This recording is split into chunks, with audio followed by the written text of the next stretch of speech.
प्रेक्षकांनो, तूही रे माझा मितवा या मालिकेचा एक इंटरेस्टिंग आता टर्निंग पॉइंट मालिकेत आलेला आहे. म्हणजे खरं बघायला गेलं तर आपण 2 एपिसोड पाहतोय, की आता ईश्वरीला चक्कर येते आणि तिला असं वाटतंय माझी झोप नाही पुरी झाली. तिला असं वाटतंय, की मी खाल्लेलं नाहीये. कदाचित याच्यामुळे मला आता चक्कर येत असेल. पण नाही प्रेक्षकांनो, या दोघांच्या नात्याला एक वेगळंच वळण लागलेलं आहे. आता आपण तर पाहिलंय, की ईश्वरी आणि म्हणजे दोघं जण या दोघांचं नातं आता अर्णव आणि ऐश्वरी या दोघांचं नातं एका म्हणजे अजूनही नवरा बायकोच्या बंधनामध्ये बांधलं गेलेलं नाहीये. पण तरी सुद्धा डॉक्टरांनी ती प्रेग्नंट असल्याचं सांगितल्यावरती मग घरात एकच गहजप उडालाय आणि त्यामधूनच आता एक वेगळाच वळण मालिकेला लागले. हो प्रेक्षकांनो, त्यानंतर नक्की असं काय घडलंय या सगळ्यामध्ये आता ईश्वरी आणि अर्णव या म्हणजे ईश्वरीच्या प्रेग्नन्सीचं काय सत्य आहे, सगळं या सस्पेन्स एपिसोडमध्ये पाहूया. छोटासा एपिसोड पूर्ण.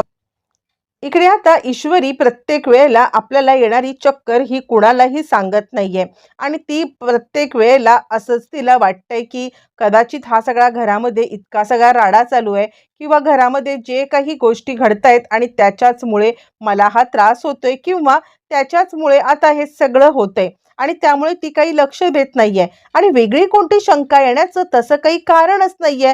कारण आता प्रेग्नन्सी म्हणा किंवा अजून कोणत्या गोष्टी म्हणा, त्यासाठी तसं काही घडलेलं नाहीये असं तिला वाटतंय.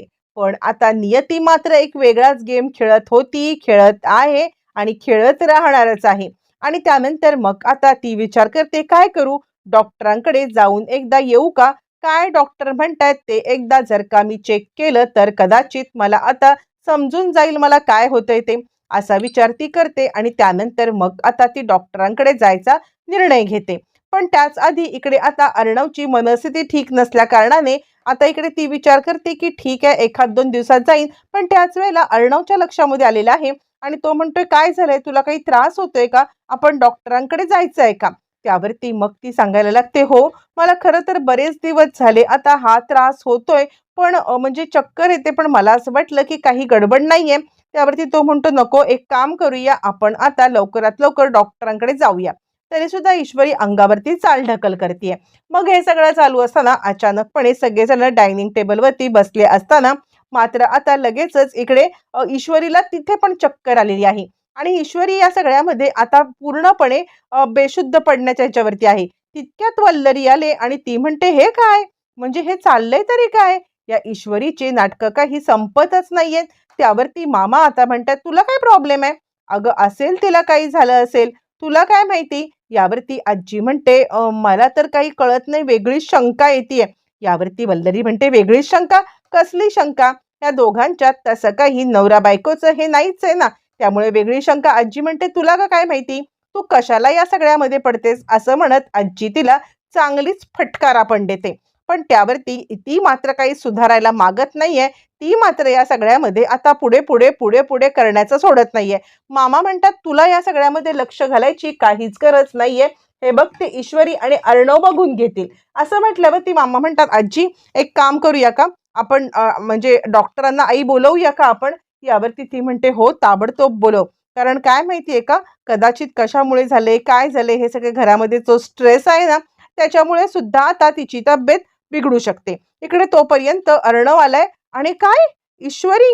म्हणजे आता हे काय, ईश्वरी असं कसं होऊ शकतं? हे दोघं जण तर, आजी म्हणते, काय दोघं काय? यावरती तो म्हणतो, नाही म्हणजे हे दोघं नवरा बायको असं कुठे वागतात? आजी म्हणते, तुम्हाला काय माहिती त्यांच्या बेडरूम मध्ये काय गोष्टी घडतात, हे आपण पाहायला जातो का? यावरती आता इकडे तो म्हणाला, की नाही एकंदर त्या दोघांचं एकमेकांशी रिलेशन बघता मला तर, आजी म्हणते, हे बघा जावई बापू, मी तुमच्या प्रत्येक गोष्टीचा मान ठेवते. तुमच्या बाबतीत जे झालं ते चुकीचं झालं हे सुद्धा मी मान्य करते. पण म्हणून कुणाच्याही पर्सनल लाईफमध्ये तुम्ही जर का हे असं बोलत असाल ना, तर ते मात्र मी मान्य करणार नाहीये. हे बघा, मी वल्लरीला पण सांगितलेलं आहे आणि तुम्हाला पण सांगते. त्यांच्या पर्सनल आयुष्यामध्ये त्यांचं काय होतं तुम्ही बघू नका. असं म्हणत मामा आणि आजी इकडे आता राकेशला चांगलंच फटकारतात. पण राकेश मात्र गडबडलाय. हे सगळं काय झालंय? आणि आता ही दोघं जण हे नसताना घडलंय तरी कसं? सगळेजण डॉक्टरांची वाट पाहत थांबलेले आहेत. तोपर्यंत डॉक्टरांना आणण्यासाठी अर्णव गेलेला आहे. त्याला सुद्धा ईश्वरीची कुठेतरी खूपच काळजी वाटत आहे आणि त्यानंतर तो आता विचार करतोय, नाही नाही, काहीही झालं तरी सुद्धा मला आता ईश्वरीला डॉक्टरांकडे दाखवायला पाहिजे. आणि त्यानंतर ईश्वरी नको नको म्हणत असताना सुद्धा आता त्याने डॉक्टरांना बोलवलंय आणि तो डॉक्टरांची वाट पाहतोय. ईश्वरी सांगते, नाही मी आता ठीक आहे, डॉक्टरांची काही बोलवायची गरज नाहीये. त्यावरती अर्णव म्हणतो, ऑलरेडी मी डॉक्टरांना बोलवले, 2च मिनिटात डॉक्टर येत असतील आणि त्यानंतर एकदा का डॉक्टर आले ना की मग डॉक्टर सगळं चेक करतील. काही चिंता करण्याची गरज नाहीये, फार काही नसणार आहे. आणि बाकी सगळ्या चर्चा अर्णव ऐकतोय आणि ईश्वरी पण ऐकते की आजी म्हणत आहे की गुड न्यूज आहे का किंवा अजून काय. पण तरी सुद्धा हे दोघं जण रिॲक्टच होत नाहीयेत, कारण या दोघांना 100% खात्री आहे की असं काही नाही किंवा आपल्या बाबतीत असं काही घडू शकत नाहीये. हा ओव्हर कॉन्फिडन्स आहे. पण त्यांचा हाच ओव्हर कॉन्फिडन्स इकडे आता मोडण्यासाठी नियतीने रचलेला डाव मात्र या कुणाच्या लक्षात आलेला नाहीये किंवा आता एक वेगळंच वळण ज्या वेळेला मालिका घेणार आहे ते कुणालाच माहित नाहीये. मग आता डॉक्टर आलेले आहेत आणि आता इकडे ईश्वरीला चेक करण्यासाठी बोलवलं जातं. त्यावरती ईश्वरी अर्णवला म्हणते, हे काय, डॉक्टर तर प्रेग्नन्सीची टेस्ट करायला आलेले आहेत, म्हणजे आजीने त्यांना असं काही सांगितलंय का? यावरती तो म्हणतो, मला खरंच काही माहित नाहीये, पण आता ठीक आहे, जे काही आहे ते आहे. तुम्ही आता तू या टेस्टला सामोरं जायलाच पाहिजे. यावरती ती म्हणते, नाही पण मला वेगळं काही होत असेल तर? माझं डोकं गरगरतंय, मला मळमळतंय, पण याचा अर्थ हे नाहीये ना की मला असंच काहीतरी होईल. यावरती तो म्हणतो, तू चेक तर करून घे, डॉक्टर आलेत ना. असं म्हणत दोघंही एकदम लाईटली घेत आहेत. फायनली डॉक्टर आले, डॉक्टर चेक करतायत आणि त्यानंतर अर्णव तिच्या बाजूला उभा आहे आणि अर्णव बाजूला उभा असताना तो म्हणतो, काय झालं? त्यावरती आजी म्हणते, डॉक्टर अहो म्हणजे आम्हाला शंका आहे की काही गुड न्यूज. यावरती तो म्हणतो, नाही ग आजी, असं काही नाहीये. म्हणजे तसं काही नाहीये. त्यावरती आजी म्हणायला लागते, का तसं का काही नाहीये? अरे ह्या गोष्टी सांगून होतात का? तू कसं कॉन्फिडेंटली बोलू शकतोस? यावरती मग तो सांगायला लागतो, नाही म्हणजे अगं तेवढी तर आम्ही काळजी घेतो ना, असं तो म्हणायला लागलेला आहे. पण त्यावेळेला डॉक्टर म्हणतात, हे बघा, तुम्ही कितीही काळजी घेतलीत ना तरी ज्या वेळेला जे होणार ना ते होणारच. यावरती ईश्वरी म्हणायला लागते, म्हणजे काय? त्यावरती डॉक्टर सांगायला लागतात, म्हणजे एकच गोष्ट आहे, ते म्हणजे आजी जे म्हणतायत ते सत्य आहे.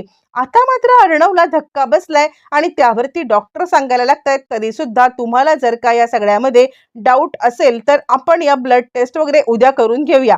यावरती अर्णव म्हणतो, नाही नाही डॉक्टर, तुमचं निदान काहीतरी चुकतंय, म्हणजे असं काही होणार नाहीये. यावरती मग आता ती सांगायला लागते, तुमचं म्हणणं बरोबर आहे, पण तरी सुद्धा मला असं वाटतं की तुम्ही बेसिक टेस्ट करून घ्याव्या, जेणेकरून तुमची पण खात्री होईल, घरच्यांची पण खात्री होईल. आता हे दोघं जण विचार करतायत, ठीक आहे डॉक्टर म्हणतायत, पण 100% टेस्ट तर निगेटिव्ह येणार.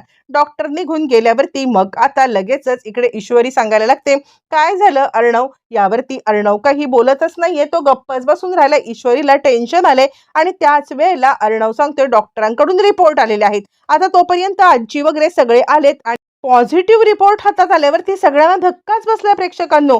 आणि अर्णवला सगळ्यात जास्त धक्का बसलाय. बाकी सगळेजण खुश झालेत, पण ईश्वरी आणि अर्णव हे दोघं जण मात्र आता एकदम भांबावलेले आहेत, एकदम चपापलेले आहेत. त्यांना काही कळायलाच मार्ग नाहीये की हे आपल्यासोबत काय घडतंय. आणि दोघंही जण घाबरून एकमेकांकडे पाहत आहेत. बाकी सगळे त्यांची थट्टा मस्करी करतायत. ईश्वरी लगेच रूम मध्ये गेले. वल्लरी म्हणते, बघितलं मी काय बोल. आजी म्हणते, तू शांत बस, कदाचित त्यांना इतक्यात काही नको असेल किंवा आता काही असेल, तू नको चिंता करू. पण हे दोघं जण रूम मध्ये आलेत आणि आता रूम मध्ये अर्णव टोटली हदरलाय, काय आहे हे सगळं? आणि त्यावरती ईश्वरी त्याला आता सांगायला लागते, मला पण नाही माहित काय आहे हे सगळं. आणि त्यावरती दोघंही जण गप्प आहेत. हे कसं घडू शकतं आणि हे सगळं घडण्याची काही शक्यता सुद्धा नाहीये, मग हे कसं घडलं? दोघांनाही प्रश्न पडलाय. त्यावरती इकडे आता याचा फायदा घेण्यासाठी ठरवलेलं आहे ते म्हणजे आता इकडे राकेश आणि राकेश सोबत आता वल्लरी, हे दोघं जण आत गेल्यावरती त्या दोघांनी बाहेर आता एकच वावटळ उठवलेलं आहे की काही झालं तरी सुद्धा ईश्वरीने अर्णवला धोका दिलाय, हे ईश्वरीने अर्णवला धोका दिलाय असं म्हणत या दोघांनी आता मात्र खूपच मोठं वावटळ उठवलंय. हे सगळं आत ऐकू येतोय आणि दाराला कान लावून तो सगळं हे ऐकतोय. म्हणजे ईश्वरीच्या बद्दल आता घरामध्ये उलट सुलट चर्चा होत आहेत.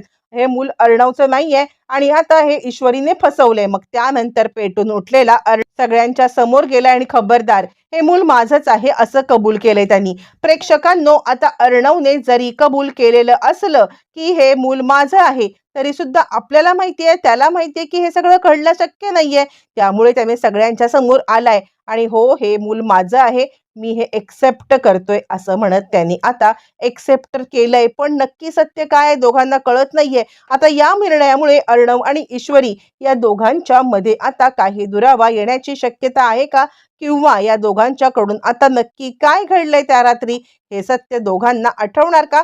अनेक प्रश्नांची उत्तरं येणाऱ्या भागामध्ये मिळणार आहेत. मालिकेचे अपडेट जाणून घ्यायला चॅनल सोबत ट्यून राहा.